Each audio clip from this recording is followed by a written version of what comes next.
Hi, this is Marcus from HealthyChefDude.com. I am a chef on a mission.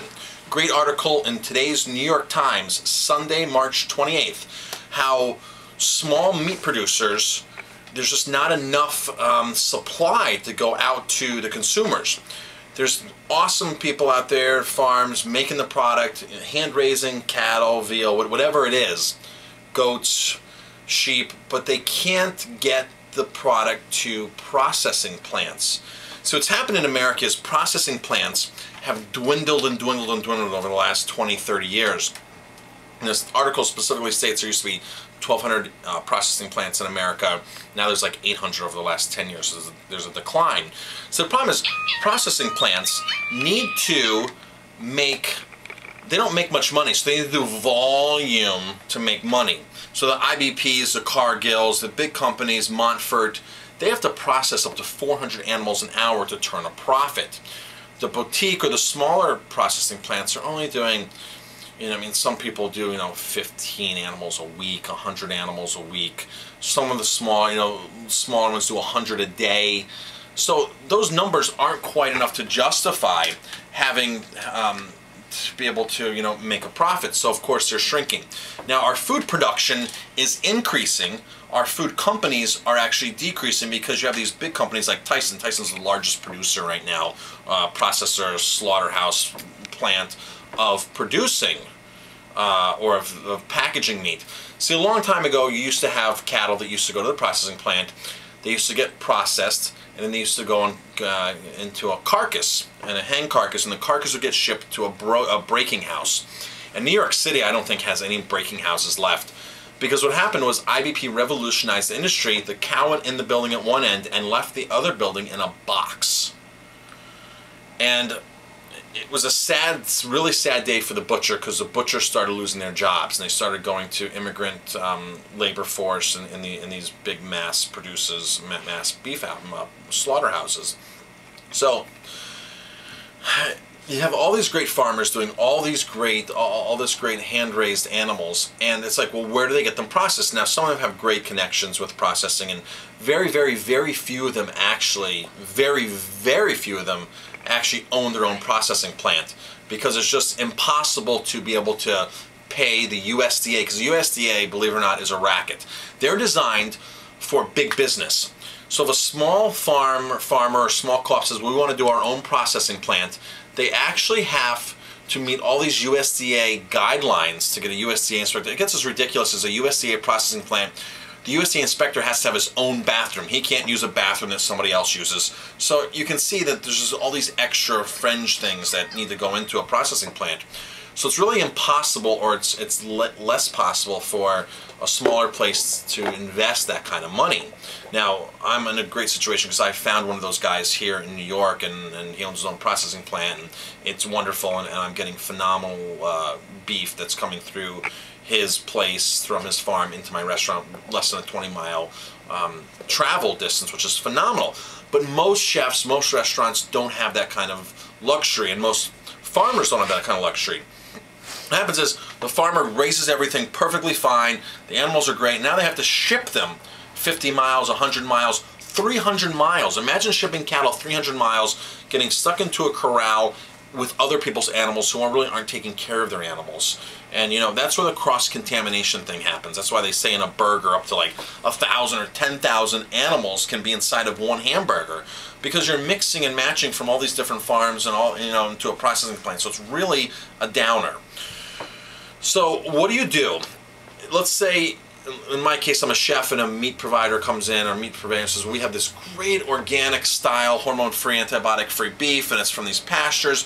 The first thing I do is say, okay, great for the farm, great, but where are they processing it? So I call the processing plant, I ask for numbers, said how many animals a day are you doing, and this is your surefire way of telling how really small and hands-on a place is. I call some of these places and they're doing hundreds of animals an hour, and it's just, a beef factory place, and who knows?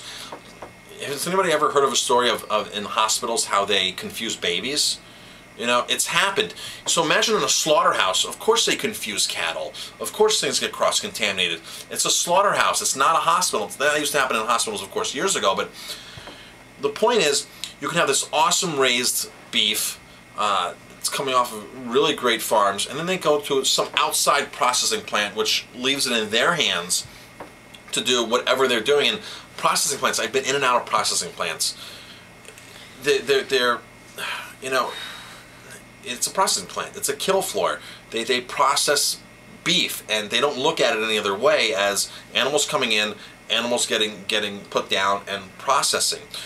So it's really important that you actually know not only where your beef comes from, or your lamb or whatever, but where it's processed. And it's very, very, very important to understand the processing. Because processing is a whole other thing. It's like chickens. Chickens can get raised free range and this, that, and then they all of a sudden get hauled off another 100 miles to slaughter. And has anybody ever seen a chicken truck on the highway? They're boxes. My daughter's shaking her head right now, right, Courtney? You've seen those. And they smell really bad. There's a tractor trailer load of chickens, and they get thrown in the boxes, and they get stacked on top of each other. And sometimes in the heat, these chickens are sitting out there in the summer, 90 degrees, and they're sitting in a parking lot or sitting on the highway or in travel route. They're just sitting in these unfathomable conditions. But you know what? It's an organic chicken. It's an organic chicken. The chicken's fine because the chicken's this and that. But it's like the whole process gets lost in the slaughtering and the processing of animals. There's a little battery. Okay, we should be able to finish this video. Right, you're at 6 minutes. I'm at 6 minutes. Thanks, sweetie. Welcome. My daughter's filming today, and Courtney's seen all this kind of stuff before, right? Yeah. You know, And this it's kind ugly. of gross stuff. So my point here is, if you take the time, if you're a chef and you take the time to actually source high quality meat, take it a step further and go and find out where it's getting processed. Ask the farmer where it's getting processed. Call the slaughterhouse. Now what happens is, a lot of these big companies like IBP, the biggest beef conglomerate out there, has this brand called, I forgot what it's called, but it's this natural brand. It doesn't say IBP anywhere on the brochure, and it's like, the meat guy comes in and shows me this, and it's like, okay, this is a nicely done brochure, and no hormones in the cattle, no antibiotics, this and that.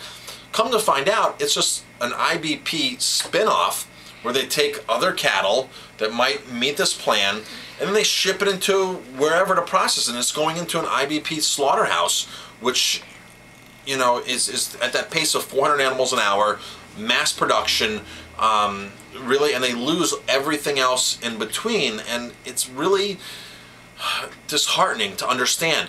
So it's like organic milk. It's like you have two kinds of organic milk. Organic milk that's barely meeting the organic standards, or that don't even meet the organic standards. Then you have organic milk that's exceeding the organic standards. Same thing with beef. There's no hormone beef, there's no antibiotic beef, but it's guys that are just barely skating in, or that are giving them antibiotics until a certain day and then weaning them off of antibiotics. And then all of a sudden you have the guys who never, ever, ever give antibiotics, who never vaccinate, no hormones, and really go the whole extra yard. So when you're buying beef, you have to go far beyond the labels. You have to understand what the farm is doing, and you really have to understand what the processing plant is doing. The processing plant is key here. Hope this helps you in choosing beef. You guys do beef. There's a lot of great beef producers out there. There's a lot of great processing plants out there. The small independent guys are doing a phenomenal, phenomenal job.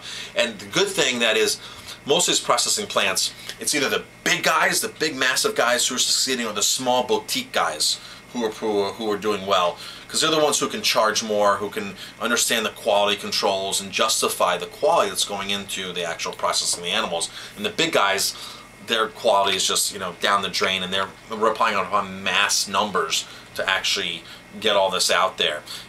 Food Inc. right now is a huge movie that's being blown up. It's an awesome movie. I showed it to my staff the other day. They understand more of what we're doing here at the restaurant. Even though they understand to begin with, but now it's like, wow, I didn't realize, you know, eating a taco somewhere, what kind of meat I was getting. It's a gruesome, gruesome story out there at the meat. Upton Sinclair wrote about it in The Jungle. Things have improved, but really, how much have things improved? Animal welfare is still probably at an all-time low right now. There are no laws for animal welfare. They view them as livestock. You could never treat your dog or your cat like farmers treat their livestock, because it just wouldn't happen. So the other side of the beef story, understand where the beef is actually being processed, processed and packaged. It's a huge, huge thing. Hope this helped you guys. I'll have a lot more on beef. Follow me on Twitter, Healthy Chef Dude, Twitter, or on my blog, healthychefdude.com. Thanks.